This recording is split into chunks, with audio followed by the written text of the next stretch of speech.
Date.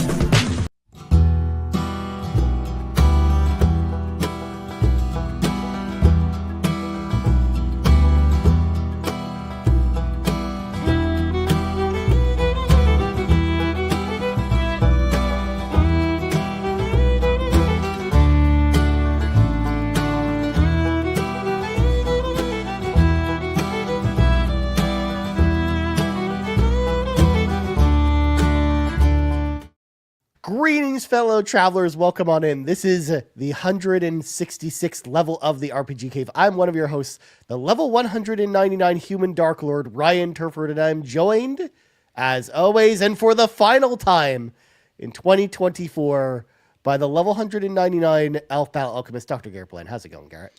It's going good. My little doggo just approached me and just looked at me with the most curious eyes. I was like, what did I do wrong this time? Now she's just laying. Just grooming herself. It's going good, man. It's just waking up, of course. You know, it's a good old Saturday morning. Same. Here in the West Coast, it's 8 a.m. And let me tell you, this probably be the last time I'll wake up this early for the foreseeable future. So I cannot wait for that. So I was gonna say we're gonna be on a little bit of a break, Garret. So you won't have to wake up this early for at least a few weeks, anyways. Mm-hmm. Yeah. So it'll be good. Yeah. How about you?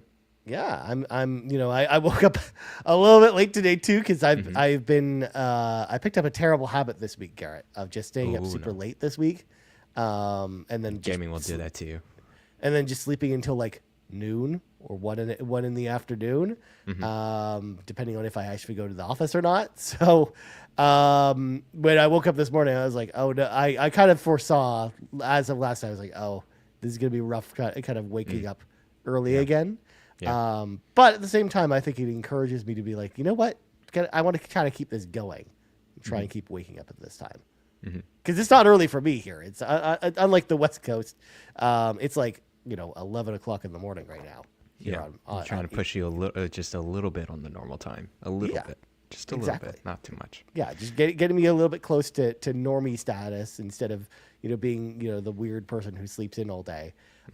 Especially too, because like over the holidays, because I'll be visiting my mom, and they wake up a little bit earlier, like that, or I should say, they don't even wake up that early, but like they wake up normal time. They still wake up at like 9 or 10, like most normal people do, right? Like 9 or 10 is still late. Like for me, like during work hours, it's like, all right, you're gonna wake up at 7 a.m. That's like the latest. Yeah, but when you're retired, Garret, you can sleep as long as you want. That's true. Actually, yeah. So when I'm tired, I don't want to get past 10. Like I want to wake up before 10. Okay. If I wake up after 10, there's something wrong. There's like, okay, like my head's like I have a headache, I'm sick, or I'm just gonna be groggy and tired for the rest of the day. That's just how I operate. So okay. Yeah. Now, question for you, Garret. I mentioned that I'm going to go visit my mom over the holidays. What are you doing over the holidays? What are your holiday plans? Absolutely nothing. Nice. I love it. Yeah. I was debating on going back to my folks in Texas, but I saw the ticket prices and I'm like, I will visit you in January or February when it's cheaper and I have some free time. I think that, and also we just had our wedding, so I just saw them like a month ago. Yeah. So we're just like, okay, we're good. We don't need to be in the hassle. That almost was like the Christmas visit then. They came. It was kind of the Christmas visit for us. They come to us. It was pretty nice. But that was only one opportunity to do that. Rest of the years we're gonna have to go to Texas. So okay. Anyways, plenty of opportunities to get barbecue and visit. But yeah, I'm not going anywhere. Okay. This Christmas break. Nice. Well, at least hopefully y'all are celebrating at least the holidays in Yeah, some way. we'll celebrate together. We'll do some stuff. We have some friends around, so Okay. it'll be good. Yeah. Whereas I'm, going. I have to work on Monday, but then on Christmas Eve, I'm gonna go, take the train to my mom's place, Nice. spend a couple days there, and then come back kind of Friday morning because I have to work on Friday again. So I've got a couple days off work, but then I'm, That's good. basically working throughout the holidays. There should be it's a news station, so I'm sure the clock doesn't the clock doesn't stop for a lot of folks there, right? It really doesn't. The news just doesn't stop, especially because we've got like a big New Year's special that's happening. So I'm working, I think, until like 4 a.m. on New Year's Eve, as an example. Damn. So, yeah. It is what it is. Again, It is what it is, I'm 4 okay a.m. with that. Like it's one of those things where I could have asked for more time off during the holidays, but I was just like, no. The 3 days. It's already according to your sleeping schedule, so I Yeah. think you're good. It all works out. Yeah. But anyways, this is RPG Cave where we talk about RPGs all the time, except for when we're talking about our holiday plans. So, folks at home, if you want to support the show, there's a number of amazing ways you can do that. Number one, if you're watching the live stream right now, over at youtube.com/carpoolgaming, or if you're watching the twitch.tv/carpoolgaming live stream as well, you have an important job making sure to hit that follow button if you're on Twitch, or hitting that subscribe button if you're on YouTube. It helps get the show. Helps the show go a long way. Also, if you're listening on audio feeds, don't forget to hit that subscribe button as well, or leave us a nice Apple Podcast review, or rate us on Spotify. Maybe leave us a nice comment. I know we got a comment this week that furrowed my brow a little bit on Spotify, Garrett. But you can leave comments there, and we can actually reply to them now, which is actually kind of nice. So Interesting. make sure to leave your comments on the audio platforms too, because that is pretty cool. We'll read every single comment, or do we? I don't know. I do, at least. Oh, okay. Yeah. Cool. Also, if you want one big podcast feed with the entire Carpool Gaming cinematic universe on it, head on over to our Patreon, patreon.com/carpoolgaming, just like Hot Gamer Boy Summer did, who upgraded to the exclusive tier from the free tier, and Toxic, who's coming in at the gold membership tier. So shout out to our new patrons over at patreon.com/carpoolgaming. Of course, we've got brand new content over there. Of course, Fee's Pants episode is up. It went out on last week, so make sure to check that out. And then my episode, Garrett, is coming out on Monday, because it's my turn on the Pants podcast. In fact, it's the final Pants Patreon podcast for Patrons podcast for the year of 2024. And we'll, of course, be returning with new Patreon content in the new year. Of course, the Xenobabe 3 community spoiler cast is now up as well. You can go check that out as well. Led, of course, by Nagachaka. And then we have a new episode of Campfire coming out on New Year's Eve. That'll kind of be the final piece of Patreon content for the year. Nice. Question, Ryan. Yes. Has anyone else in the carpool gaming community at large finished Metaphor Refantasio and would like to do a spoiler cast? We will have to ask around. I think you and I will be the only ones by the time we finish it. I think so.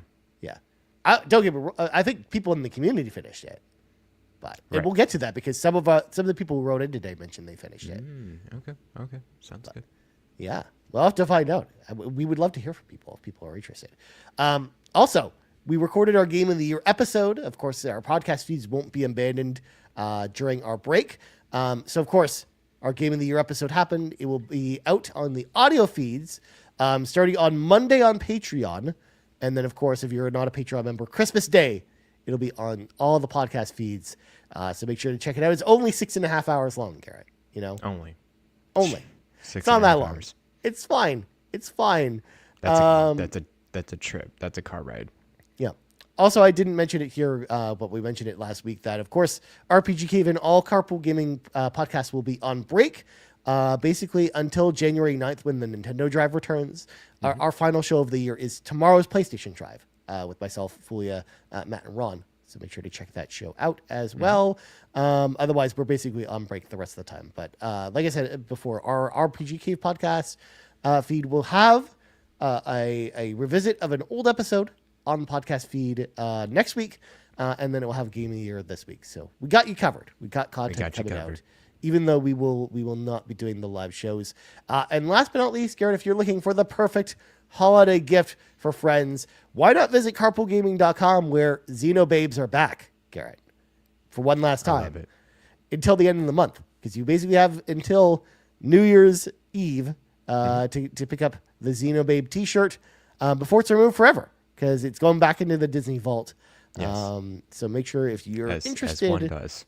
Yeah, exactly. If you're interested in getting the Xenobabe t-shirt, of course, it's available. Likewise, we've got all this Santa Bobby merch. We got them on stickers, on a mug, and you can even change the color of the handle. Oh, what's the green look like? I want to see what the is the handle. Yeah, I it's the see. handle. It's not the mug Okay, itself. I understand. Yeah. Okay. Yeah. I Of like course, the did red you one. did you notice the colors we went with, Garrett? You know, just black or green or red? It's the holiday mug. Yeah. I noticed it for sure. Yeah, we've got hoodies, Good stuff. t-shirts, and of course, what I refer to as the Australian Christmas sweater, the t-shirt. Definitely. You know, next, I don't know how feasible it is, but I'm imagining we should have a Carpool Gaming ugly Christmas sweater of some kind. I kind of wish that our merch site actually supported something like that, because that would be pretty cool. That would be cool. So, of course, make sure to grab all your Santa Bobby merch for those that for your loved ones for the holidays, and we'll be good to go. Of course, shout out to Riley King, listening to us from up north at the college in Huntsville, Cottage. Ontario. Yes, good way to start the holidays. Yes, And enjoy your cottage, Riley. yes, exactly. All right, Garrett, hit us up with those three things, my friend. Ryan, I've been on an emotional roller coaster this past week, mainly the past 2 days. Okay. Wario64 shared not a tweet, whatever Blue Sky is, a post, saying, here's this price for Mario and Luigi, and they had like Zelda Echoes of Wisdom, possibly at your local Costco. Go in and check out their prices. So I look in the app. I saw my local Costco, Mario and Luigi, $20. Dang, son. $20. It's kind of crazy, right? So it was Thursday, but I don't have the car. Fiona has to, go to the office that day. Mm-hmm.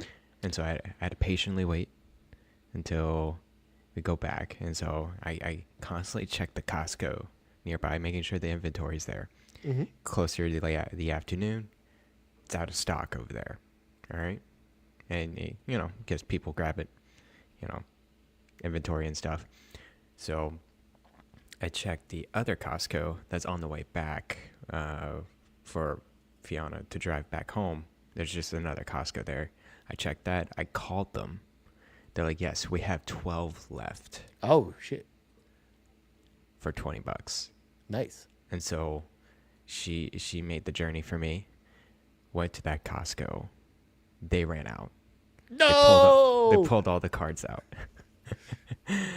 I was kind of bummed. I kind of was bummed for her that she went out of her way to look for it, and it wasn't there.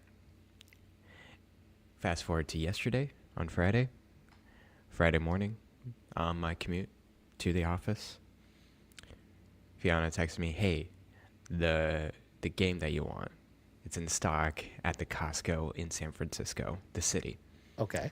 And I like how you, by the way, before you go on with your story, Garrett, I like how you preference it's in San Francisco, the city, San Francisco. Yeah, because, San Francisco, you can encompass the whole Bay Area. I'm talking about the literal city because I have to, go across the Bay Bridge. I know. I just thought it and was sit. funny, but the way you said it. But anyways, continue. Yeah, it was in stock. I called them up, and they're like, yes, we have 52 in stock for $20. I was like, great. I have a meeting in the morning, of course. I have to, actually work Yeah. and do these things. But right after that meeting, I took a bus straight over to that Costco, grabbed it. So there you go. Oh, snap. Let's go. We got it for $20, y'all. And, it's one of those things like if I didn't get this for $20 and I lost the opportunity to do it, I wouldn't get it. Yeah. It's one of those things that you just like, oh man, I lost it. But no, I grabbed Mario and Luigi Brothership. I also saw Lego Horizon on Okay. Switch for 20 as well. This is a good deal. So check your local Costco. And what you have to do in order to check the inventory, you have to go to the Costco app. You have to literally click on the warehouse tab on the bottom. If you actually look it up like online, like in their online inventory, it won't adjust for the prices. It'll just show you the general price online or Okay. something like that. Because I checked other Costco locations, they're also full price. So it's just mileage may vary on location, price to price on these games. So That's interesting. That's interesting, Garrett. Because yeah, like we just don't really get a lot of those types of deals here in Canada. So it's interesting to hear like Costco. Was that like a price error thing, or they just put them on sale? no, they put them on sale. Like I went to that Costco. You see like the cut. Like here's the original price, here's the slash, here's the sale price. And I think it's just again, mileage may vary, location to location. I think it's just some sort of like we need to get rid of the inventory here because we gotta bring in new games or new inventory, stuff like that on display. So yeah, so Lego Horizon and Mario and Luigi Brothership were the ones on sale. Legend of Zelda Echoes of Wisdom was not on sale at that location. So Okay. again, mileage may vary. Check your warehouse, and you can check multiple warehouses in that warehouse tab. But there you go. There's a tip for you. Interesting. I mean, I've never had a Costco membership or anything like that. I never really shopped at Costco. But that's really interesting. Have you shopped at like something similar to it, like a Sam's Club or a? We don't have any of those here. We have Costco, but we don't have like Sam's Club or a lot of those other like warehousey kind of stores. It's, I have a membership for it, and it's just for me and Fiona, two people. It's interesting because we don't buy things a lot in bulk. They do have some good sales though, and good snacks. So it kind of makes up for what we pay for. And the game sales, sometimes they're pretty good. Yeah. So like I saw PS5, you can get a PS5 digital slim bundle, save $50 or something like that. Okay. Those type of deals. So yeah, it's a pretty, and the TVs are pretty good too. So anyways, Okay. Mario and Luigi for $20. Yeah, I went into search just for reasons here in Canada doing what you referred to, Garrett, and it's still like $80 Canadian here. Yeah, I don't know if it's gonna. Yeah, again, I'm pretty mileage sure may it's just the United States Costco thing. And even in United States Costco, it's like you have to check location because I saw another Costco. It's like, no, it's all full price. I was Yeah. like, oh, okay. No, that's what I just checked on my end too. Yeah. But that's interesting, Garrett. That's interesting. All right. Point number 2. As we said, I'm officially on break. Not just, podcast break, but work break as well. And I am off from now until January 2nd. That's too long, Garrett. That's too long. They're like, here's all this time off. There you go. So what do I do? What's the plan? That's a good question. I like how you're asking me, Garrett, what your What- plan, what- what what's your the plan plan, is man? for the holiday. It's a lot. It's gonna be sleeping. It's gonna be a lot of gaming as well. I want to get through Metaphor for sure during this holiday break. Of course, I will brave through Zelda 2. Of course. During this time as well. You need to finish it, Garrett. We need to talk about Zelda 2. Okay, the spoiler yeah. cast for Zelda 2 needs to happen. All the spoilers. The audience needs it for sure. And then, of course, what's in my mind is Mass Effect. It's time. Yes. Yes, it is, Garrett. And this is the time to do it. Because I feel like if you wait too long, Sean Capri is just gonna He's be gonna like, bash "I'm my sorry, head." Garrett. You can't stay on the cave until you finish this." Oh game. yeah, it's like it's illegal for you to talk. Yeah. in this podcast series unless you beat Mass Effect. So yeah, that's my plan. Is a lot of gaming, but I'll also during this time, I'll work out. I feel like I would have time to actually like work out a little bit more, So I'll do that, and then also learn Chinese. Typically, I don't have too much time during the week to, get into that, but I'm getting there. I'm slowly learning. I'm actually reading like full on Chinese characters and sentences now. It's it gets crazy. The characters mess me up so much.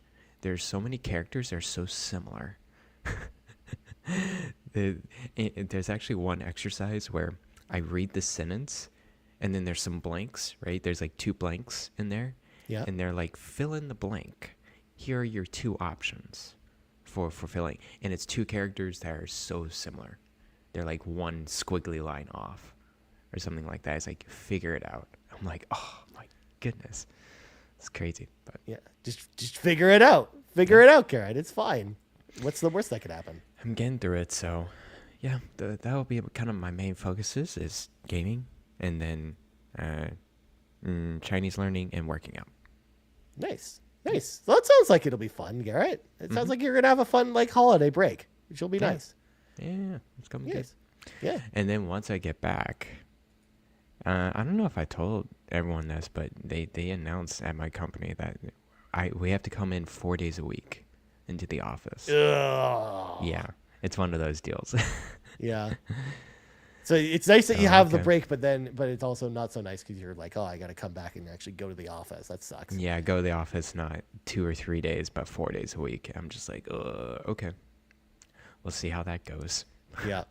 Yeah. It's good thing that's interesting that you brought up the New Year because I didn't mention it earlier, but I'm going to mention it now because I've talked about this on the podcast before. But the clock's ticking, Garrett, for me to actually buy games for the rest of the year. Right. Because I of course entered into a pact where I am not able to buy games for the first 6 months of next year, and all of that too. But I only have until the end of the month, Garrett, until New Year's, before I have to start playing my wheel games, because those are the games I would like.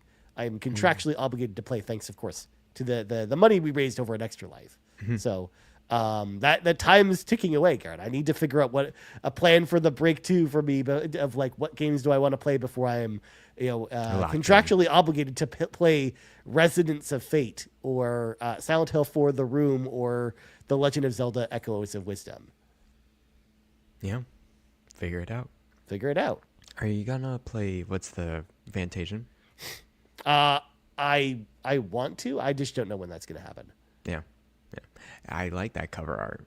It's pretty cool. I like and that's why the only reason why I would get the physical edition is that cover art looks dope. But yeah, I'm gonna wait out on getting that for sure. Yeah, it's similar to the reason why you bought Mario and Luigi, Garrett. It was on sale here anyways, and then the sale on top of that of no tax. So it's a good stuff. The financial, it just made sense to do so when I did. So. Yeah, because I still have another physical game coming in because I do have Shin Megami Tensei I'm waiting for that's coming in. Oh, you're getting 5 Vengeance. Yeah, it was $15 Canadian. That's just still insane to me. Before tax. Or sorry, with no tax, I should say. No tax, yeah. Yeah, so I can't. I'm excited for it. I'm waiting for it to come in the mail at this point. If I saw that for that price, like 15 USD, here I'll be like, yeah, grabbing it. So yeah, just pick it up, even without the steelbook. Yeah, without the steelbook, it doesn't matter. Yeah, I would grab it. Yeah. So third thing, I guess, are you getting anything on sale? Well, you don't really do Steam, right? No, I don't. No. Yeah. And I've done most of my holiday game shopping anyways. Like when I should say holiday game shopping, I don't mean I'm buying gifts for other people for the holidays. I usually buy myself, my own holiday kind of gifts. Like I make sure to kind of spend a little bit more on myself every December. So I, picked up some games already. I've talked about some of them. And there's some I didn't mention, Garrett. I also picked up Dragon Quest. So I have that. Cool. I'm excited to play it. Especially because it was also on sale on Amazon already. Nice. And then I also picked up Space Marine as well. The Space Marine 2. Yeah. Cool. So I'm gonna play those at some point as well. The thing is as well, it's gonna be nice because even though I can't play these games this month, I have a runway where I'm not allowed to buy new games. So that's the perfect opportunity to play some of these games that I've stocked up on a little bit in this month. Yeah, sounds good. Yeah, the holiday sales are in. The Steam sales are in. I'm kind of looking around. I think at this point, and everyone's kind of like in this boat with the Steam sales. It's like, okay, that looks like the same sale as a month ago. Yeah. So it's not like we're clamoring over getting a bunch of different games.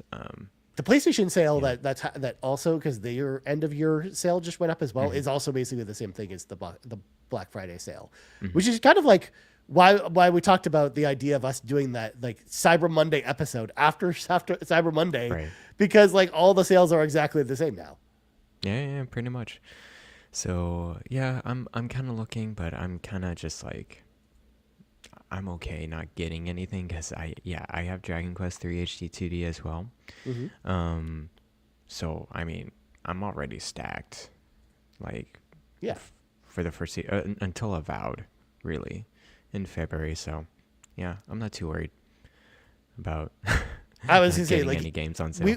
the whole idea that kind of stemmed from me not buying games, Garrett, wasn't just Sean and Matt did it and I was just trying to follow in their footsteps. It was because it was actually sparked by me doing the wheel, where I realized just how many games I had just sitting in my collection that I hadn't finished yet or hadn't played, and I was just like, oh well, this is like I could make like a whole like 6-month thing out of this. I'm not going to do it for the whole year because there's a bunch of stuff next year I'm excited to play. And also, there are certain, reasons why I like to, play new and current games, especially when it comes to when it's related to work. So, it's just like, I can't take the entire year off of playing new games, playing like 2025 games, but 6 months to catch up on some of the games I haven't yet is good enough. So, and Garrett, likewise, I feel like you could probably go almost an entire year without buying new games. I can go for an entire 10 years without buying games, let me tell you. Yeah, and I think also I just have a set games like nearby on my list that I want to go through. Of course, you've given me the backlog adventures. Yep. And all that various games over there too, so I think I'm okay. And Game Pass really helps me out. Like, Avowed's like one of my most anticipated games of next year, and it was this year, so that'll keep me busy. And there's just there's even like RPGs that I want to play. They're like, that's 120 hours. Yep. I'm like, okay, that's like 4 months for me if I play like how I do. So yeah, well, kind of like Metaphor, where it's like you've played it for so long, and it might be still so long until you finish it. Yeah, I'm certain. So I'm certainly taking my time with that game. I don't like to play too much at a time. And, I like beat and finish the quarry like during this time too. So I'm like doing other stuff. But yeah, with Metaphor, when it comes to Persona games, I'm very meticulous. I just want to make sure I'm doing everything that I can do, and like I'll even like last night. I was trying to like finish a quest, like a side quest, and I'm like, how can I efficiently do this correctly? And I would literally like load previous saves, like okay, let me load the day before or the couple days before, and try to figure it out. So like I do that type of stuff where I'm just like really just taking my time with it. Yeah. I am on the 4th area for sure, 4th dungeon. I'm doing like the side dungeons over there. Yeah, pretty good so far. So far so good. Nice. Well, anyways, Garrett, we're now almost 30 minutes into the show. We should probably read from the sacred texts, because as tradition, Garrett, basically ever since we started the RPG Cave, we've done this every holiday season as the last show of the every year, which is talk about the best RPGs we played in 2024. Now, you might be asking yourselves, well, Ryan and Garrett, we do this kind of thing on the GUIs, or the Game of the Year, the GUIs episode, where we talk about our 3 favorite games of the year that we played in the year of 2024. And we're going to kind of do something similar here. But what's the main reason I feel like this is an important show to do, one, if you actually listen to the Game of the Year show, only one of my games was a role-playing game. And there are so many great role-playing games that I played this year that I think are worth highlighting. And I know kind of the same goes for you, Garrett, where like even though you had like some role playing games on your list. Like this gives us a chance to talk about some of the other ones we didn't get a chance to talk about on the Game of the Year show, and just to highlight just the best games basically that we played this year.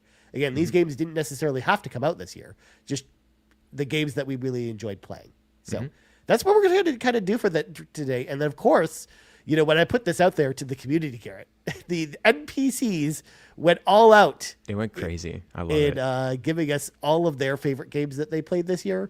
So we're gonna kind of get into that as well. So I didn't really set any kind of like arbitrary number. I kind of just wanted this to be kind of like an open discussion about some of our favorite games that we played this year. And since Garrett, you talked a lot, I'm gonna give you a little break because you talked a lot with your three things. So I'll start off with the first one that I wanted to highlight, which is Visions of Mana, which came out over the summer. This was a game that, was not perfect or anything like that. It had many flaws. I mean, the story wasn't great, but to be fair, most of the Mana games don't have good stories. So I just didn't expect the story here to be, amazing. But one of the things I really, really liked about this game was the combat. Whether it was, the combat mechanics themselves, like the action combat that you had with the mixing of the different skills and abilities that your characters had available to them, and the way you could kind of mix them together and how interesting that was, to the cool boss fights and the interesting enemies, even though, again, they're all very cutesy and colorful. Some of them are just actually pretty hard, or I love the fact that there was some complexity to the combat. And overall, I had the same kind of feeling playing that game as I did playing like a Super Nintendo Mana game in all the right ways. Because again, like it's not perfect. Like it's not your ideal kind of RPG experience, but I had fun. I just had like pure fun playing that game. Like there were a couple times where I was just like, where the story or the gameplay kind of lulled a little teeny bit, but other than that, I felt like it was a pretty tight experience. So I know like reviews were kind of all over the place, but I think people were expecting this game to kind of be something it wasn't. And whereas I kind of knew, as someone who was a fan of the previous Mana games, to like what I was getting with this game. And don't get me wrong, it's not as amazing as something like Secret of Mana or Trials of Mana, but I do think it's a good game in its own right. So I wanted to give it its highlight here. Cool, sounds good. I did play the demo of this game.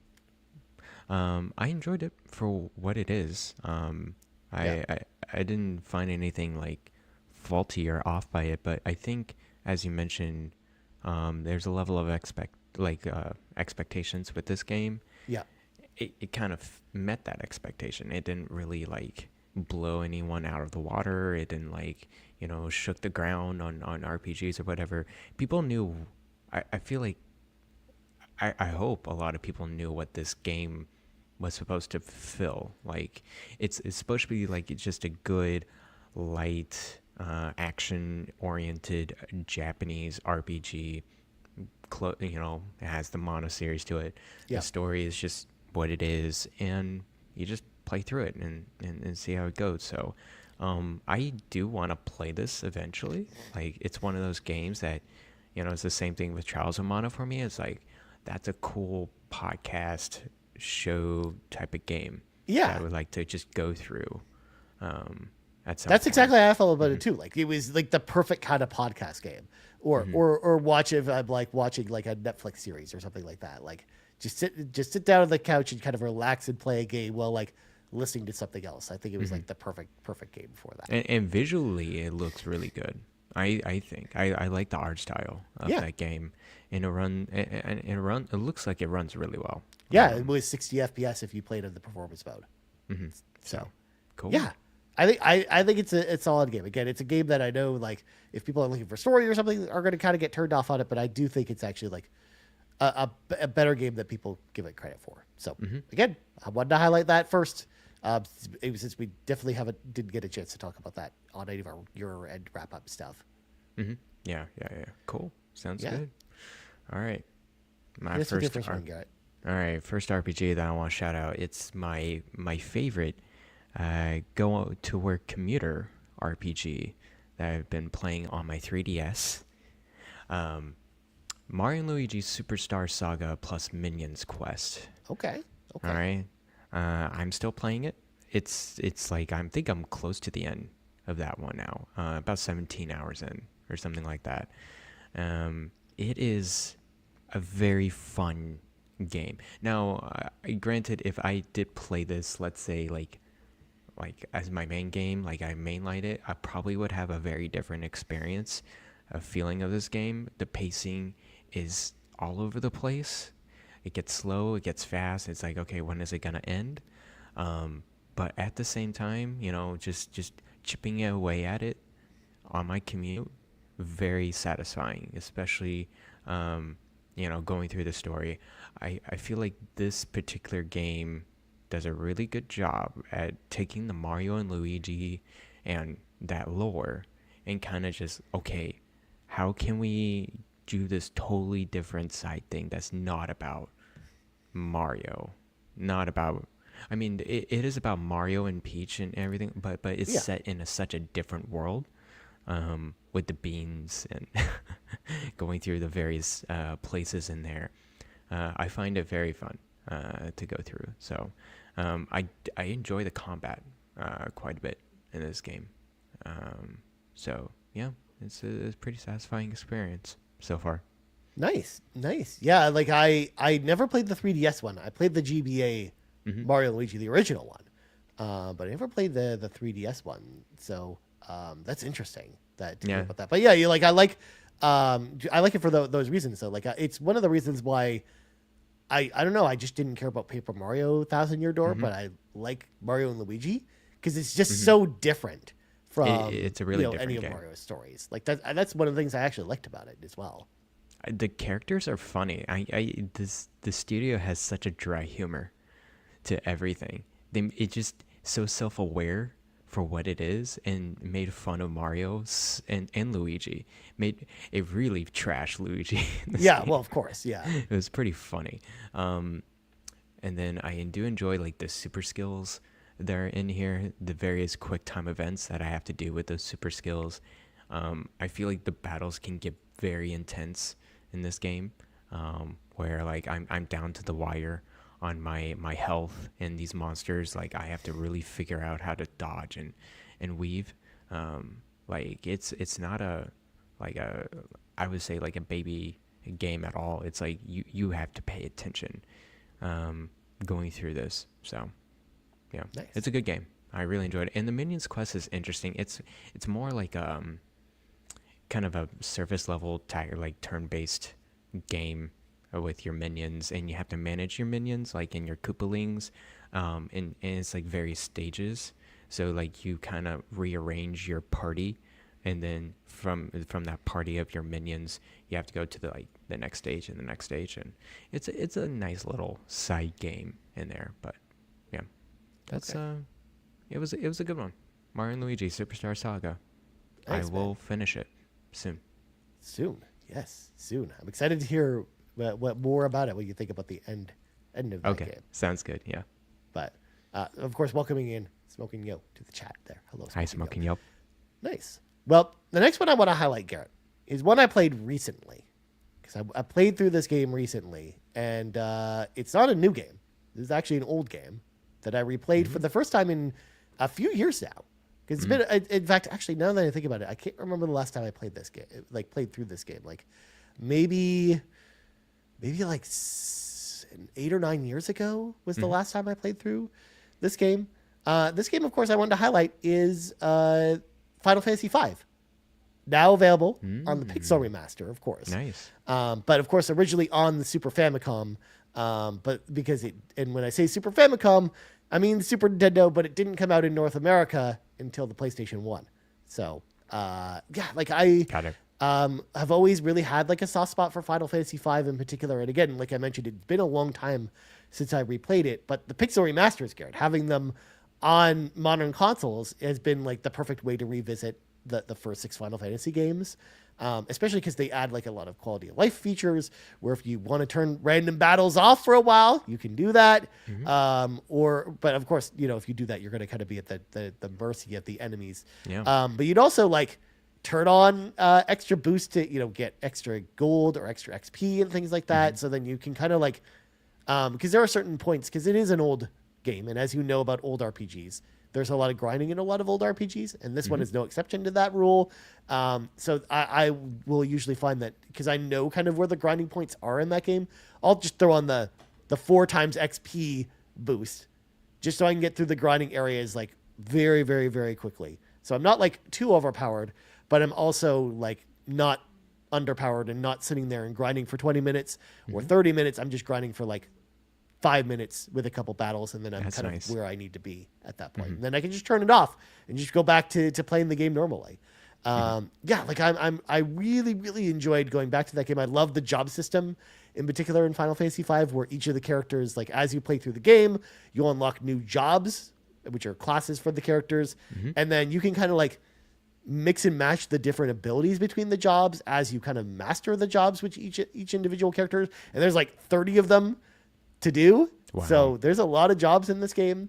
But I always loved kind of that element. Of course, the music and the visuals still really hold up to this day because, of course, it is a Super Nintendo game. So, and it even has like with the new version has like an arranged version of the Final Fantasy V soundtrack. So you can hear this like beautiful like orchestral version of that soundtrack, which is still a really good soundtrack to this day. But I actually prefer, of course, because I'm old, playing just the old, like with the old Super Nintendo soundtrack. Because that's nostalgic for me. But overall, this game still is a very, very good Final Fantasy game. It's not the best Final Fantasy game by any stretch of the imagination, but it was honestly one of my favorite role-playing game experiences that I had this year. Going back and just playing Final Fantasy V again, because I thought it was a ton of fun. I still think that game holds up really well, and I think is a great Super Nintendo role-playing game. And the Big Star Masters, like I said, I think are the perfect way to play those games. Yeah, so Final Fantasy V, you don't hear that one too much. Yeah, it's 4 and 6 that always people talk about on the Super Nintendo, but 5 is like, and I think part of that too is just a lot of people never, they either didn't play 5 because it came out much later, or they just played it much later in life, where maybe they're too used to modern games, so maybe it was harder to go back to it versus the others where we got to play them kind of when they came out. Yeah, so, I mean, it's definitely on my list. Like, I would like to go through all the Final Fantasy games at some point. But what did you play on? PlayStation? Yeah, on PlayStation. But, I mean, it's all available on everything. Switch, Xbox, PlayStation, PC. Cool. And the way you play it, as you mentioned, you put the extra boost in, but eliminated random encounters. Is that what you did? No. So I was just mentioning that those are options that you have. Oh, okay. And I only put the boost on in areas where I know there's going to be a lot of grinding, or if I feel like I'm underpowered in some way, I'll just turn it on, do a couple battles with it, where I'm like go up a couple levels, and then just turn it off again. Yeah, it makes total sense. Okay, yeah, cool. Yeah. Especially like knowing where the pressure points are, because I've played the game so many times that it's just I have that stuff memorized, so I know when to kind of use that. But awesome. Well, I'm glad they have those kinds of features now with the new Pixel remasters, because it'll just make it easier for me to go through these games. It's kind of like when you played Final Fantasy VII, the PlayStation 1 version, Garrett, because like they kind of took that idea and kind of rolled with it with these games too.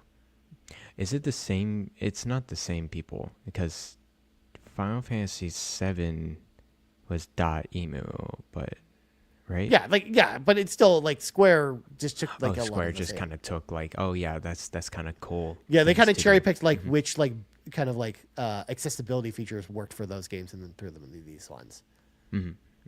Cool. Sounds good. Final Fantasy V, go play it. Yes. On anything. Literally anything.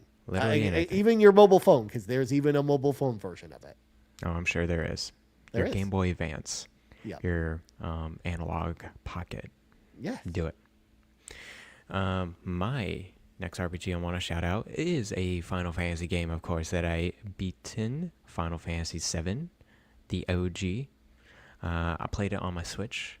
It was a good time. I think I have kind of just mixed feelings with it. Of course, it's not like I'm blown out of the water. It's my favorite of all time, blah, blah, blah. Of course, because I did not play it really at the time when it was coming out. I think I would probably enjoy it a lot more if I played it during the PlayStation 1 late 90s era, but alas, I just played it on my Switch.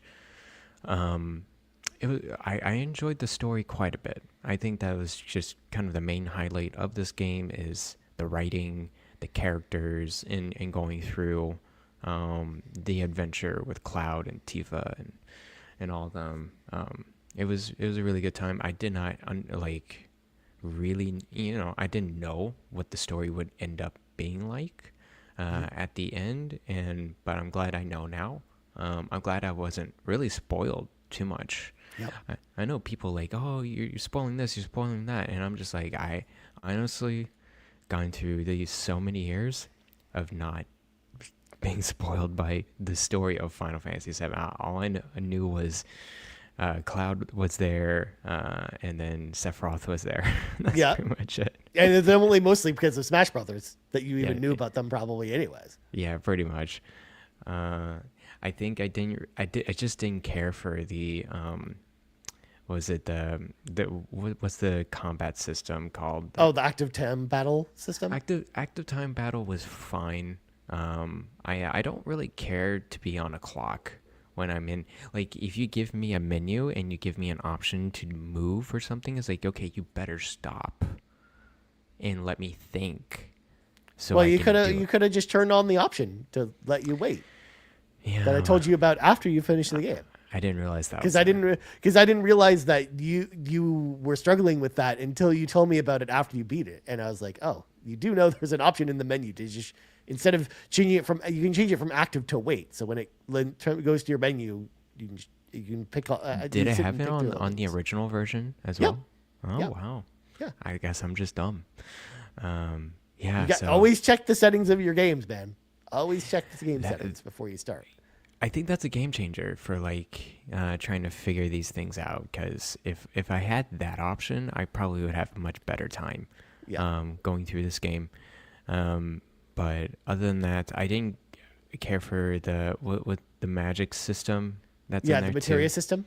I did not really care for the materia, and really just because it seemed like any of the characters were just not. I like my characters pretty well defined, actually, as I learn more and more. And even going through Metaphor, Refantasia, you have the option of you can put an archetype to a character to whatever you want. And I'm like, I don't want that. I actually just give me the well-defined jobs that this character can do and go through the game, please. Which is funny because I literally just talked about Final Fantasy V, which is not like that, which is very much in the opposite direction that you described, where it's just like none of the characters have preconceived jobs. They you have to select them as you kind of go, and then kind of customize each character. I can't. I don't know why. I just like a little bit more definition. Yeah. In my side characters. Yeah. What's funny about and I'm going to go off this quick side tangent, Garret. What's funny is that if you actually look at the original Final Fantasy as well, like that game even doesn't have a defined, character lineup. You can make, you basically have to select all of your character classes for your 4 characters as you start the game. So you actually have like a part, and it's like you can make them all warriors if you want to, or all white mages. You do all white mage part run in Final Fantasy 1 if you want to. And you just have them all be like super weak, but but they can all cast healing magic. So that's something. But so in that particular case, the character in the job, there's not really there's no advantage. There's no right answer, right? It's just you just choose. Yeah. You just choose and hope it works out, because otherwise if you get halfway through the game and you find your party combination doesn't work, you can't switch it later. So you kind of have to be like, oh, I guess I'm starting this game over again. And I was reading through, let's say, some of the leveling up tactics with Final Fantasy VII. It gets really deep. I didn't really understood that when I was playing the game. And I was reading a guide. I'm like, okay, you got to put this particular material like this, and that to this character in order to increase the HP like crazy. I'm like, what? That's a weird. I would never figure that out. But I think choosing jobs like that is okay. It's the material. You get so granular with this part, and then so as I was playing the game, it kind of some characters drop out, and so the materia just gets back into your inventory. It's like, oh my gosh, I have to figure out how to build this stupid materia system up again. You gotta reslot everything, all the I gotta materia back reslot in. everything. I just give me a recommendation, and then I'll customize around that. I think I don't know. That's just how I like it. So Yeah, like what you probably would have liked better is if there was one button that you could press that gives you like a recommended build. oh, that would be that would solve probably the issue for me. Yeah, more or less, but because that's one of the things I actually liked about the Pixel remaster for Final Fantasy V is that even though you had to go in and change your skills, one, it's only 2 checkboxes that you check off for that, but then in the equipment section, there's even like an optimize button there where it's just like, oh, give me the optimal equipment for this character job that I just equipped. So you don't have to go in and fiddle with your character's equipment every time they change a job because different jobs require different equipment. You just go into your inventory after you press the job change button. You press one button and it just like gives you the most optimal equipment build and you just get out of it. Yeah. Even in Metaphor, I don't really care for the inheritance skills. There's like, hey, choose which inheritance skills you would like to do with this character and this archetype. I'm like, don't give me that option, please. Just tell me what to do. And they kind of do that. If you like read into the others, like the dungeons and what their weaknesses are. But anyways, I'm done complaining about that. Final Fantasy VII, it's a great time. I really did enjoy the story most than other typical JRPG games. That's good. So it really shines on me for sure. So that's pretty much all I had to say. Real quick, I'm going to bring in some of Kevin Ainsworth's comments, if you don't mind, Garrett. One, Kevin Ainsworth mentions that he enjoys customizing his characters in the granular kind of ways. But he mentioned, I used the base spells throughout all of Final Fantasy VII Rebirth because I hated the materia system so much. I love it. Which is, I think it's great. And also he says that inheritance is goated, Garrett.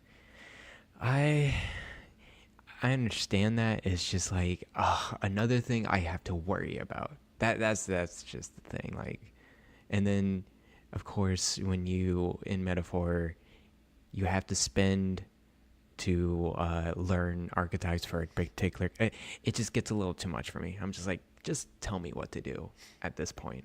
Yeah. But I think that's just a minor gripe. Anyways, Final Fantasy VII, great game. I love the fact that we both had old Final Fantasy games on our list of games to highlight, Garrett. I thought that was great. Yeah. So the next one I wanted to highlight is the thumbnail, and it's one that I'm sure you're going to talk about too. So we'll just take the moment to talk about it here. It's Persona 3 Reload because it's one of my all-time favorite Persona games. I love Persona 3 so much, and I was so happy that they decided to do kind of a remake of this game because I think they did a great job with it. I know we're going to get to Kevin Ainsworth's comments about Persona 3 in a little bit, but I personally really liked what they did with Reload. I thought it was a great version of the game. Yes, it didn't have everything in it because it didn't have the female protagonist route, but it had everything else, and that from the previous versions of Persona 3. And honestly, I think it's just the defining way to play that game going forward. Again, I loved Persona 3 a lot, and just the remake was really, really solid. So I wanted to give it its flowers here. And Garrett, I know you also really enjoyed it too, right? Yeah, it's my favorite RPG so far. Well, it will be this year. Ever? Your favorite RPG ever? No, this year. Okay. It's a very good time. It's been a while since I played a Persona game. And so getting into this and seeing kind of the tone of this game, I kind of just needed it at that time. You definitely have to, I don't know, you have to be in a mood to play Persona 3 Reload. It's a particular game. It's like a fine wine, as you could say. It's acquired taste, for sure. But I really just enjoyed the visuals of that game, the style. It's very poppy and It has that Japanese pop to it, but also it's very melancholy, very blue, very it just hits certain tones that other RPGs really don't. I feel like JRPGs like, okay, we're super like fantasy, but can be super dark and super gritty, and then like that type of vibe. Whereas Persona 3 Reload, it's like, this is real. This is like a realist, like societal melancholy type of game. The villains are pretty grounded in this game, which I was taken aback by. Like, this is like, I like it very much. I like the character design. I like going through Tartarus. I didn't mind the repetitiveness because I just know what's up ahead. I know what's up next. But again, to each their own on the preference for that. Yeah, I enjoyed this quite a bit. Yeah, both thumbs up from us. We're both big fans of it. We did a whole episode where we talked about it too. That's how much we enjoyed this game. So make sure to go check our full thoughts out about that. Next up, Garrett. I want I always like to highlight an RPG expansion when we do one of these episodes, and it's usually a Final Fantasy 14 one or something like that. But this year it's not going to be that. I like Dawn Trail a lot. I talked about it a lot on the show, and I like World of Warcraft: The War Within a lot too. So I wanted to highlight both of those. But the one that actually kind of gets my flowers in this spot for my favorite RPG expansion of the year is actually neither one of those. It's actually not an MMO at all.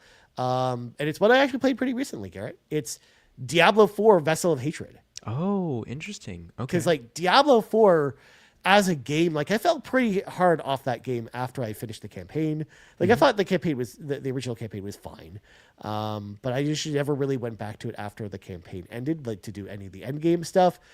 But boy, howdy, they made a lot of changes since then, Garrett, since that came out, because there's been a ton of updates to Diablo 4 before the expansion came out.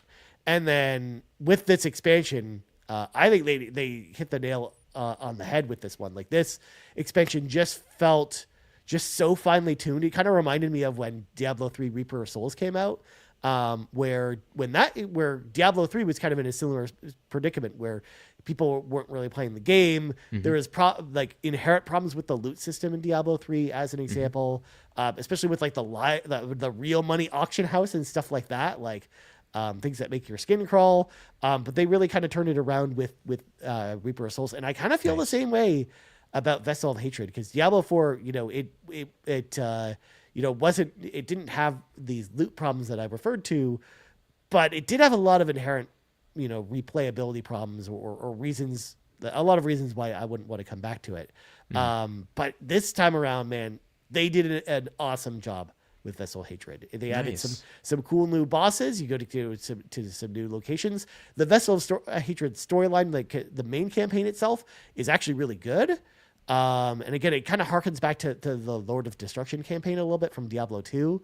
And dude, like I just have really, really enjoyed going back to Diablo 4 with this expansion. And I think it's got its hooks back into me officially, because I've been playing well after the campaign ended. So I think it's actually a really, really strong kind of return to form. And the new character class that they added, the Spiritborn, is really awesome to play as. They're like a monk kind of character, where you're mostly punching people with your fists, but then you're invoking like different animals with your abilities. So you got like the power of the centipede, or the gorilla, or the panther.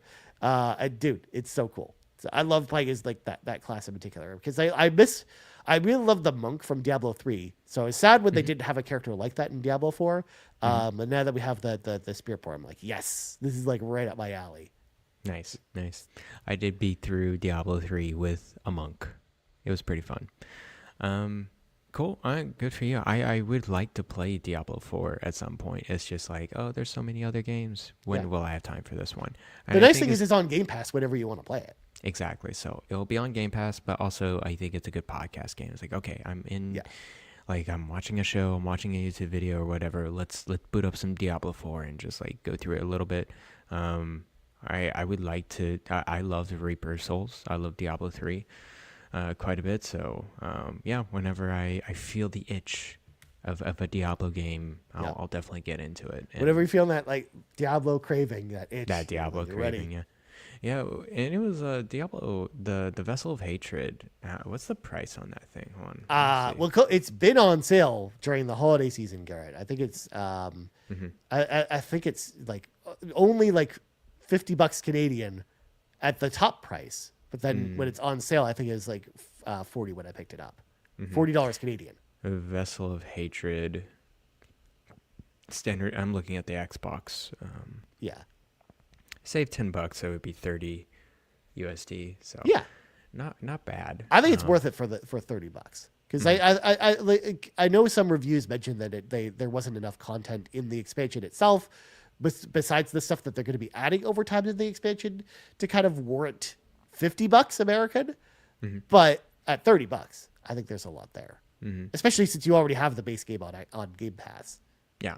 So I definitely will just like, I'll probably just like go through the base game first, and then once I'm done with that, okay, let me see if I have an itch for the Vessel of Hatred or any new expansion that'll be out at that time.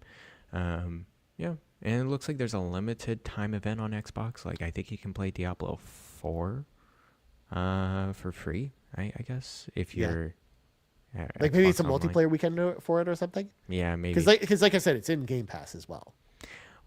And then I don't really care for all these separate editions. I'm trying to figure out like Yeah. Oh no, I would say like unless you care about cosmetics, just get the base one. Yeah.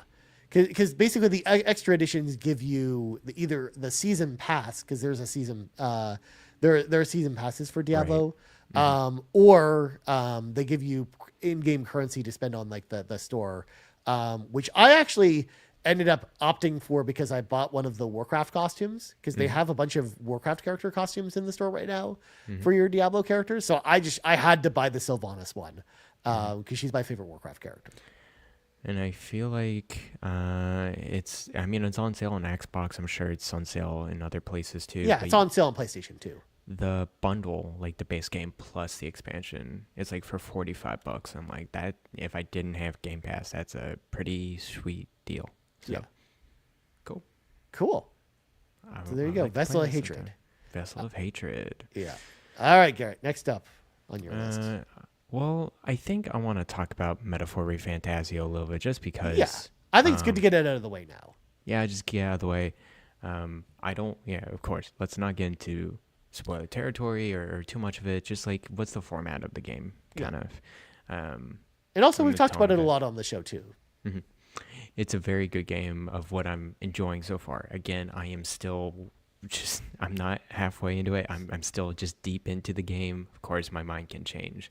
I really enjoy that it's a different take on the Persona format. Oh, looks like Ryan just left the stream here. Let's see if he pops I'm back. still here. I'm still here. Oh, okay. Keep going.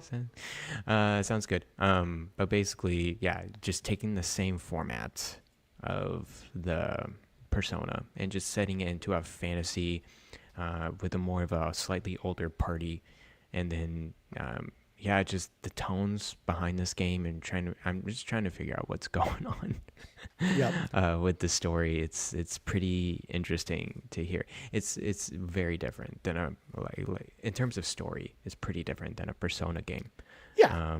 But I like the fact that like they're stretching their wings and trying to do something different with the story. Because like otherwise, I feel like if we just went to straight to Persona 6 with them, I almost feel like unless they do something really different with Persona 6, we would almost feel a sense of sameness when we get that story. Whereas I like now that we're going to get like a nice break between this and Persona 6, I think. I'm glad I didn't have to do like a guide as much. So I'm not playing with a guide at all. I'm just kind of going through it, making my own decisions. I feel like I'm not wasting too much time at all. Yeah. Even if I do waste some time, it kind of doesn't like really waste it. Like there's one certain point and like, oh, there's a side quest I need to do. I forgot to get this certain item at this certain location with my runner. Let me do it now. Let me just kind of, waste, like, okay, I'm going to have to waste a day, but I want to finish this side quest and do it. It's like, okay, that's fine. But in the Gauntlet Runner, you can still improve your relationship. You can still do this. I'm like, thank you for Yeah. not punishing me for doing that specific option I wanted to do. Yeah, like it's different from Persona, where like if you went to Mementos for the day, you would just only be able to do that, and that it would feel like a waste of your day on the calendar. Whereas here, it's like, oh, you can do stuff on the way to that destination. So like if you're going to an optional dungeon, you can like interact with party members, or go and level up one of your stats, or learn get some like level up your royal decrees and things like that. Like I like the fact that they give you those options, so it never feels like time's really wasted at all. Yeah, for sure. Yeah, and I just enjoy the character so far. The writing is much different, than a Persona game. In a sense of I think it's a little bit more. It tries to get into the fantasy setting a little bit more complex, right? Especially with Halkenberg and the way she just says things. Yeah, and Heisme as well. Those two particular characters, like every time they like say something, I'm like, let me reread this sentence and making sure I understand what you're talking about right. before I go to the next one. They have some very interesting the way they just structure their language. And everything else is pretty good. I like the combat, of course. I like, I just talked about my gripes with customization, but that's just more of a preference than anything. Of course. Other than that, it's pretty good. I Nice. like it so far. Yeah, and I know we'll talk about it more when we kind of do our spoiler cast in the future after you finish it. Which I'm excited to talk about it with you some more. And of course, as people know, it was my favorite game that I played this year, not just in terms of RPGs, but just my favorite overall game that I played this year. So much so that I actually, we talked about it on the GUIs, which people will hear soon. And then I even got to contribute to an article about our favorite games of the year. And that was my favorite game so I wrote a big little, Nice. a little blurb about it. So yeah, like I loved Metaphor a lot. And I'm excited to talk about it more. But like I said, I talked about it enough on this show. And I'm wanted to highlight some of the other games. But that was definitely like my favorite RPG I played of this year, which is interesting, Garrett, because like you and I both have our favorite RPGs of the year being Atlas Persona games. We're just like on different sides of the same coin, essentially. Yeah, pretty much.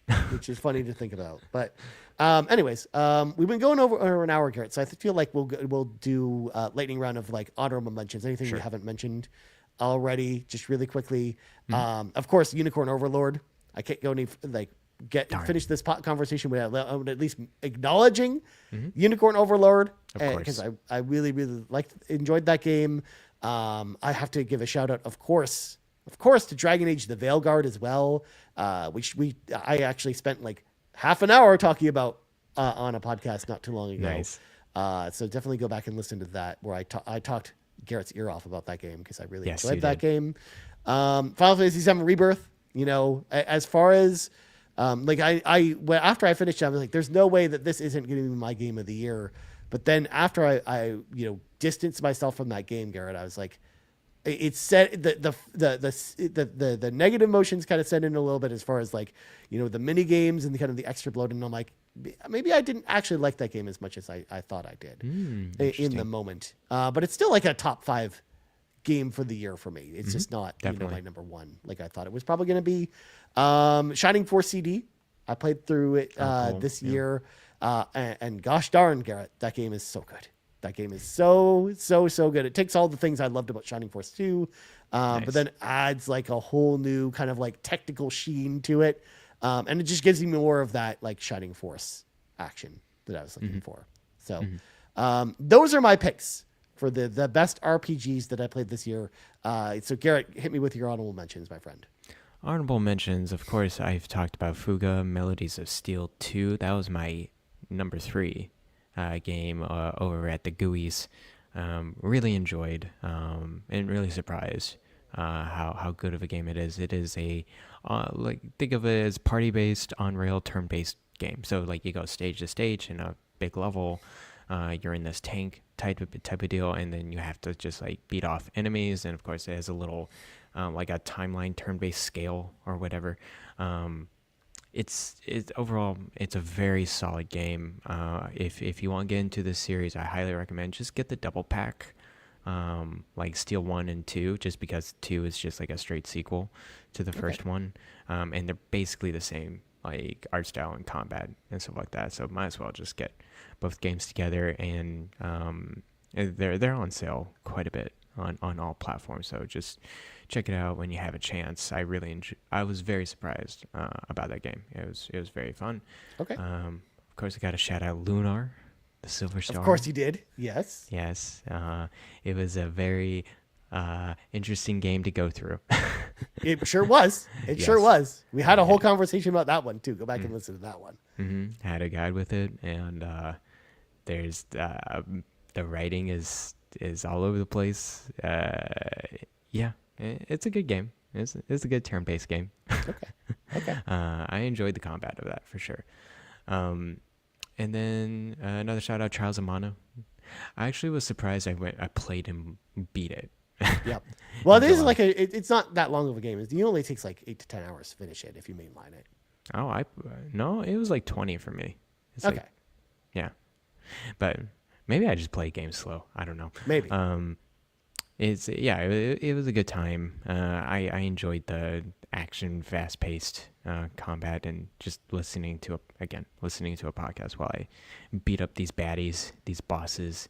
I like the boss levels in this game. It is really fun. And then the last one, of course, I have to shout out the most disappointing game I enjoyed the most, Dragon's Dogma 2. I like how that's a sentence. It's disappointing, but I also enjoyed it, even though it was disappointing. Yes. I think it was just disappointing in the sense of I did not want to finish it, or I just did not want to. That wasn't what I wanted out of the game. But I would have to say it is still a very good game, a very great game, in its own sense. Like if you enjoy Dragon's Dogma 1 and you like more action-packed, focused, Monster Hunter type. I would say Monster Hunter type, but you know what I mean. But like it's just an action-packed game that's facing these bigger monsters or a set of monsters or whatever. Dragon's Dogma 2 is the game for you. And then I did enjoy all the various classes that you get to be involved with that game. It's just I just did not want to finish it. I was like, I'm good. I played enough of it. I had my fill, and I bailed out. So, yeah, good game. Nice. Well, there you go. Those are our favorite RPGs of the year that we played. But now it's time to hear from the NPCs, Garrett, the non-podcast characters.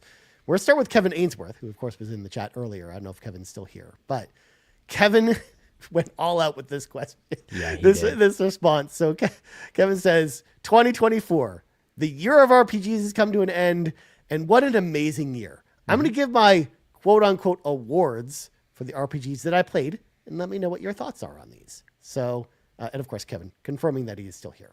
So, Kevin's favorite RPG of the year, Like a Dragon, Infinite Wealth. I think Kevin also mentioned, I think that it's his favorite game he played this year, if I'm not mistaken.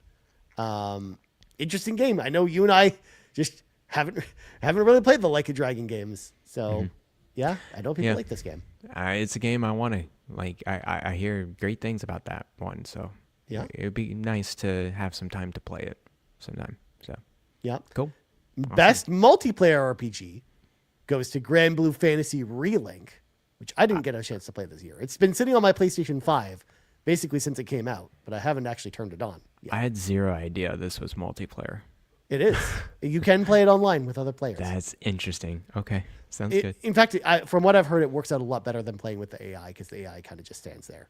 Now you're peeking. Yeah, I think I remember that too. That is like, hey, it's fun to play with another person in this game. So cool. Yeah.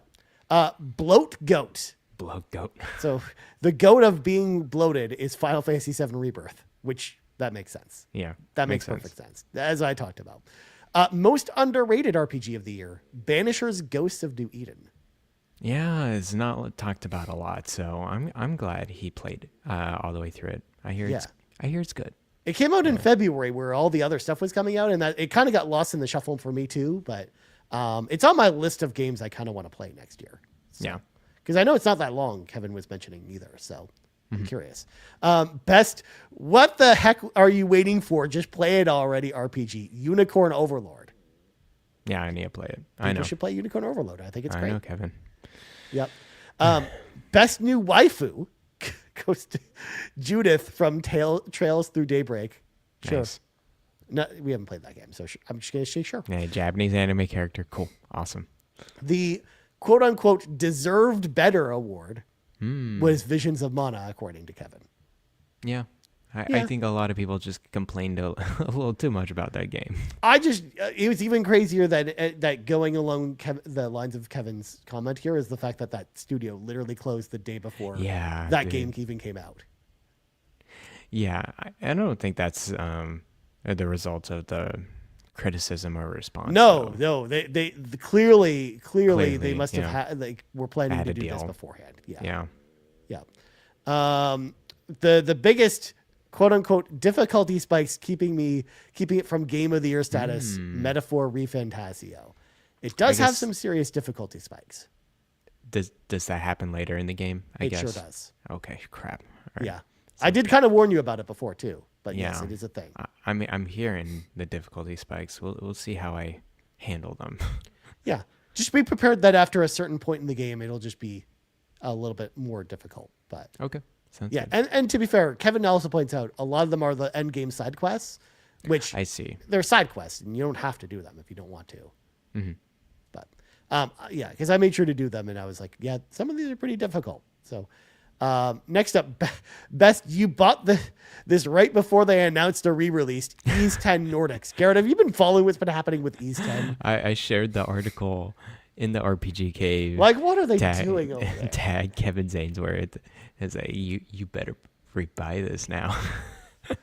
Like, what is Falcom even doing over there? Like, they looked at Atlas. I'm like, and they're like, oh, that's how you make more money.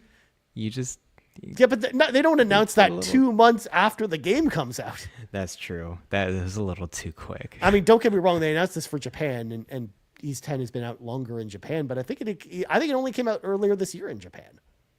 Oh, if is I'm it not really mistaken. like that close? Okay. It was either that or like at the end of last year, but it was like not even a year, I don't think.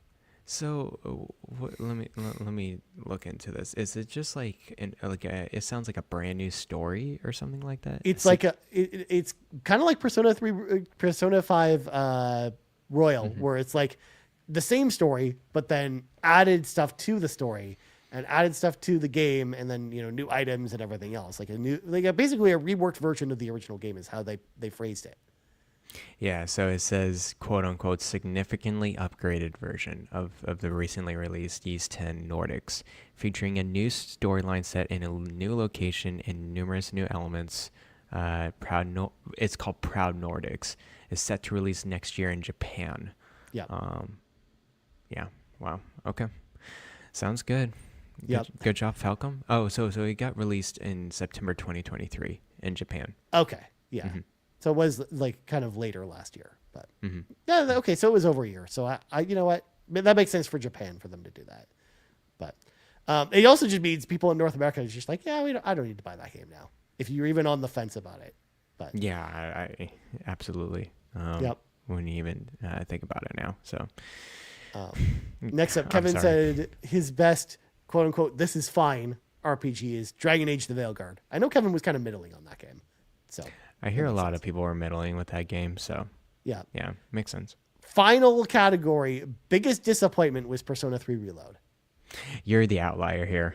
Yeah, Kevin. 100%. You're the outlier. I mean, I know some other people, like Kevin's not the only one who was kind of, That's not true.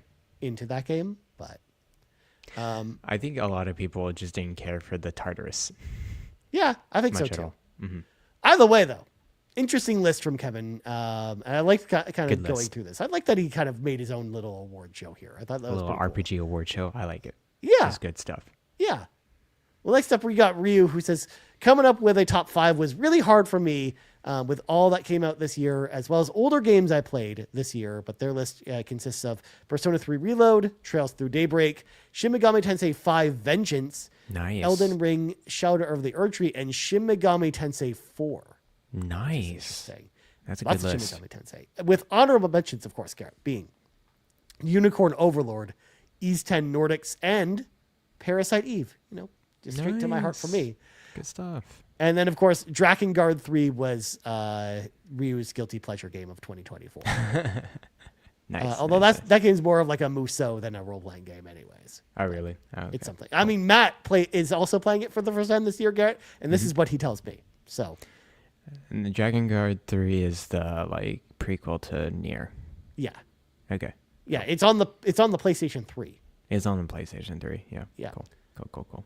Next up, we got Skycatcher, who says, my top 5 games I played this year are Persona 3 Reload, what I wish high school was like. I don't know if you want high school to be exactly like that, but sure. I don't know about that. Next up, Near Gestalt B Ending. What the heck? It was a mature RPG with great action combat and an excellent cast with a mind-boggling story. Ending B stabbed me in the gut and the back of the neck. That's it. That sounds I'm like sorry. a sad ending. Yeah. Next up, Redemption Reapers. I haven't heard of this one. Yeah, I haven't heard of this one either. Another mature RPG, this time strategy. Story is phenomenal, and the badass group of characters. And of course, the English VO is top notch. He mentioned this one earlier. So this game came out last year in February, and it looks good. It's on sale, of course, since it's a tactical RPG made by a brand new studio called not brand new. I don't know if they made Ender Lilies and Ender Magnolia. Oh, okay. So they made those 2 games, and it looks like they made this Redemption Reapers in between those 2 games. So Never heard of this game. I like learning about new and it's games. mostly positive on Steam, so people seem to like it. Okay. All right, cool. Next up, Trails in the Sky the Third. The Trails in the Sky fan service game with a bonkers story and the gameplay that we love with our favorite green-haired priest. And then Dragon's Crown Pro. Heck it yeah. had beautiful characters, a masterpiece of an action RPG from the good devs at the Delaware. Yes, I mean I love Dragon's Crown. I wish that It's fun. because originally they were supposed to do a sequel to Dragon's Crown and they never did it. For whatever reason, it didn't get greenlit, even though they were gearing up to do one. But that ended up turning into 13 Sentinels, which I would argue is an even better game. So, yeah, I love Dragon's Crown though. That's a game that I think about all the time, like going back and just playing that, just grinding out some more stuff with my characters. On the Vita. Yep. So good on the Vita. But the PS5 version, dude, playing the is it good? PS5 version on a 4K TV, oh my God, it's so beautiful. I have it right here. My PS5. It has Dragon's Crown Pro. Ready Nice. to go. So Nice. I'll play it sometime. Yeah. And then Nagachaka rounds out our questions for this part of the podcast. Who says, my best RPGs I played this year were Xenoblade Chronicles 2, Xenoblade Chronicles 2, Torna the Golden Country, Xenoblade Chronicles 3, Future Redeemed, and Xenoblade Chronicles 1, Future Connected, and of course Final Fantasy 7 Rebirth. Which one is your favorite from my list? He asks. I'm going to go with Final Fantasy 7 Rebirth because I don't like any of the Xenoblade Chronicles games you mentioned. You haven't played them. I've played 2. Have you? Oh, okay. You've played I didn't it. finish it, but I played it. The only Xenoblade Chronicles game I really like is X. And that's coming out next year. It is. I'm looking in forward to March. that. Anyways. Yeah. The favorite one, I have not played Future Redeemed, the 3's DLC, which is embarrassing because I really enjoyed 3 a lot.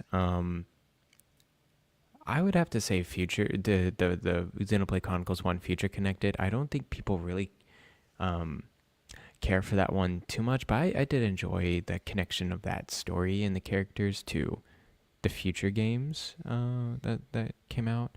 I was in tears at the end of that one because I think it was just like a journey for me with Xenoblade Chronicles 1 Definitive Edition, and then I played the DLC like right afterwards. So I think it helped me out a lot, experiencing it like that. Torn is trash. Just don't play it. I keep saying that. I know every Xenoblade You said that a Chronicles lot, yeah. Xenoblade Chronicles fans are just like shunning me. Yeah, I don't know. I do want to. I actually do want to finish that one. I was really deep into Torna. It was just I got to a point I just got so annoyed by the side questing. Two is fine. Two is a fine game. It's a black sheep of the, X is a black sheep as well because it's not in the mainline series, but two is like weird. Yeah. And it's not technically that great, like graphically, and the combat's fine. I learned to appreciate the combat a bit more when I understand, this is like Chrono Trigger in a sense of like all the different combos and stuff. But yeah. it's on my list of games to retry next year, guys. I'm not putting much hope on that one. Have you played one at all? I played it, but I didn't finish it. Mm. And I also didn't like the first one. I don't know if you like two then. Yes, I know. I agree, but at the same time, I'm still going to try it, even if it doesn't click with me. My best hope for you is 3. To be honest with you, 3 is the best. But it didn't click with me either. In fact, it clicked with me less than the other two. Okay, never mind. You're just lost. You just don't care about. That is kind of how that works. That's kind of how that works. But it's good to feign interest for the Xenobabes out there, Garret. But, moving on, we got Yarden, who says, one final plea for Stellar Blade to be an honorary role-playing game. Have a great show and happy holidays. Yarden, I just finished ending 2 of 3 for Stellar Blade 2 days ago. And I'm working my way to finish the third ending. And that game is in no way an RPG at all. It's as much of an RPG as Bayonetta 3 is. Which that's not a role play. There you go. To put it in perspective for people who haven't played it. That's your answer. It's not an RPG. It's an action game. It's less of an RPG than Final Fantasy 16 is. That's saying something. Yep. All right. You want to go through Fulia's thing? Oh yeah, I didn't skip over it on purpose. I wanted to leave it for the end because it's a longer question. So Fulia says, the only RPG I played and finished this year was Iodine Chronicles Rising. I had a ton of fun with the story and learning about the characters. I wish I put more time into RPGs, but that's something I'll work on in 2025 because Fulia has mentioned to me that she wants to do more RPGs. I have quite a few in my backlog that I'll actually have a chance to play them. Speaking of my backlog, please help me decide which RPG I should play first and go back to. So here's the list we got here, Garret. We've got Mario and Luigi Dream Team on the 3DS. We got Kingdom Hearts 1.5 Remix on the PlayStation 3 specifically. Paper Mario The Thousand Year Door on Switch.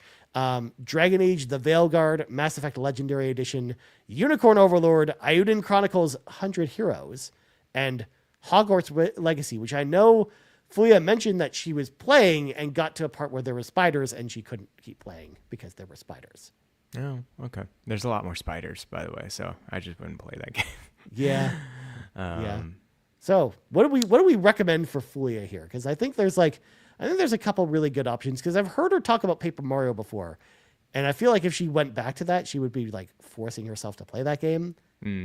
So I don't know. I hear, Paper Mario is a chore. Like Thousand Year Door is like, okay, you gotta grind, you gotta get through the game. It's really for the people who played it and during the GameCube days, saying that it's the best RPG game of all time. It's like all those people that say that Final Fantasy X is the best exactly role-playing game of all time. They're just blinded by their childhood and nostalgia. But anyways, it's a very eclectic list of games, as you mentioned. If you have Iodine Chronicle 100 Heroes, these are all games, by the way, that Fulia told me she actually owns. She has all of these games. Okay.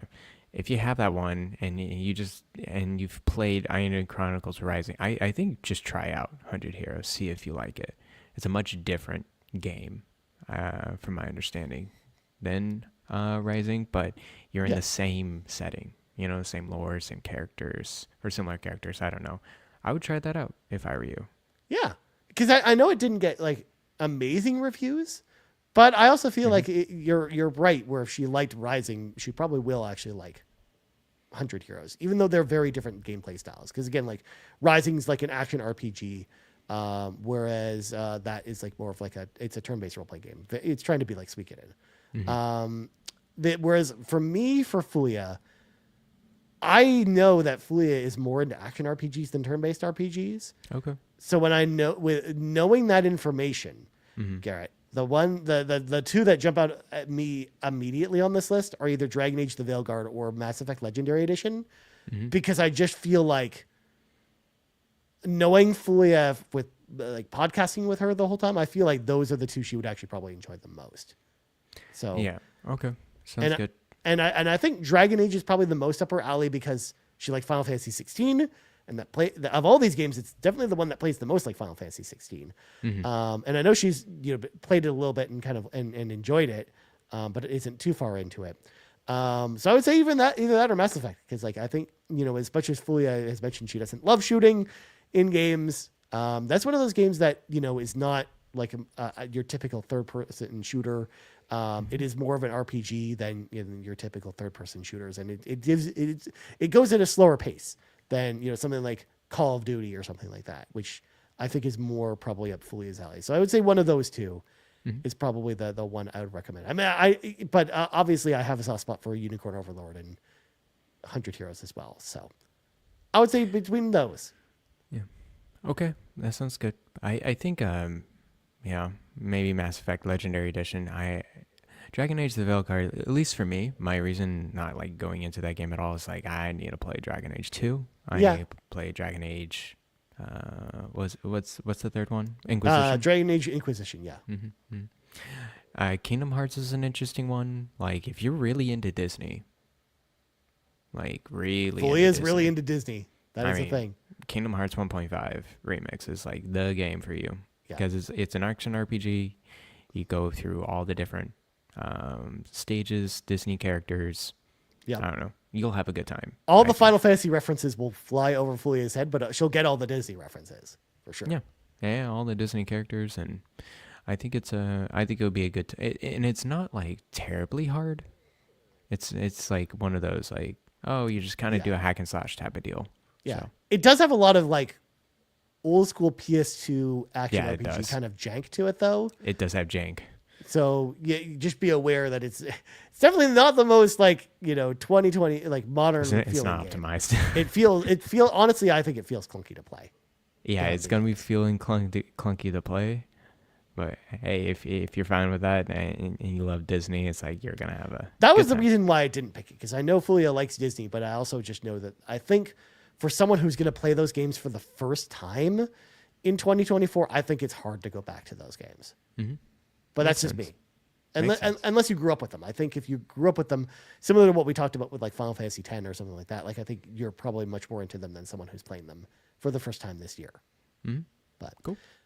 Anyways, Garrett, it's now time to wrap up the show for 2024. But first of all, we have to say thank you to all of our patrons over at patreon.com/carpoolgaming, starting with our ultimate producers, Jonathan Brown, the man behind the music on the Xbox Drive and the PlayStation Drive. He's got his new album coming out very soon, so make sure to check it out over on his Linktree, linktr.ee/pme.jib.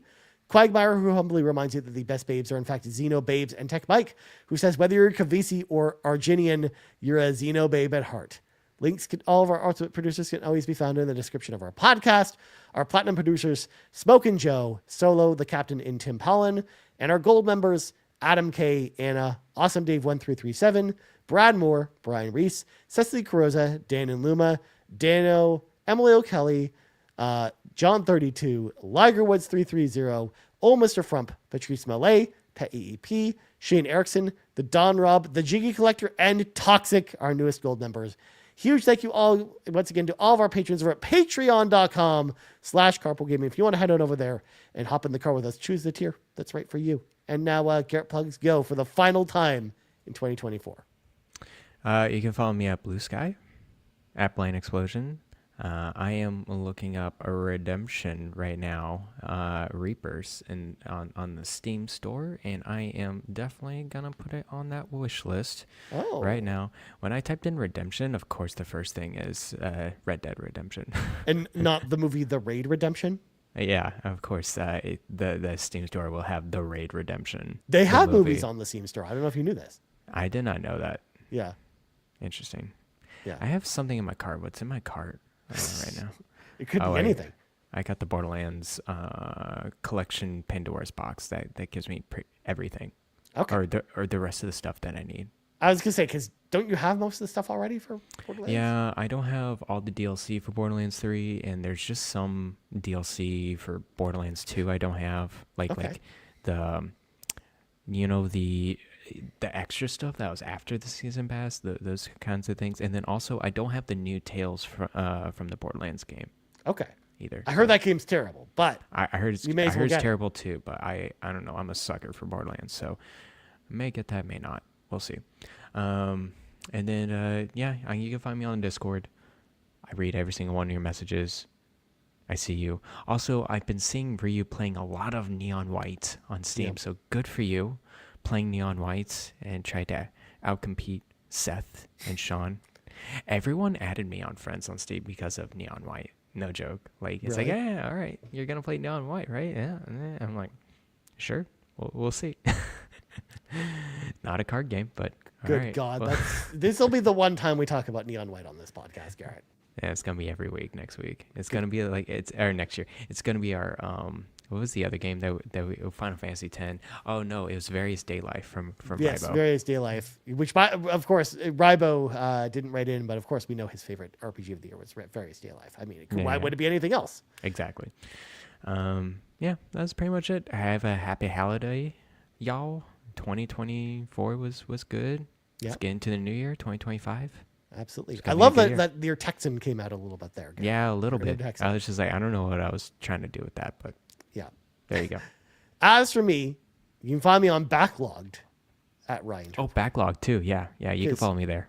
Yes, we both made backlogged accounts for the purpose of putting all of our 2025 games that we finished on there. In fact, I already started to fill out all the games that I made on the spreadsheet, Garrett, like my tasks. Oh, like you're filling it out. Nice. Yeah, so I Okay. threw them all on my backlogged account already. So they're all on a list of like games to try in 2025. So you can go check that out there. Otherwise, I'm only in the Discord as well. I'm not on any other kind of form of social media. So you can just reach out to me on the Discord at Ryan Turford as well. As for us at Carpool Gaming, you can find us on Blue Sky at Carpool Gaming, right here, youtube.com/Carpool Gaming, twitch.tv/Carpool Gaming Live, and of course, podcast services around the globe. So for Garrett Bland, I'm Ryan Turford. This has been the 166th level of the RPG Cave, and we'll see y'all in 2025. Bye-bye.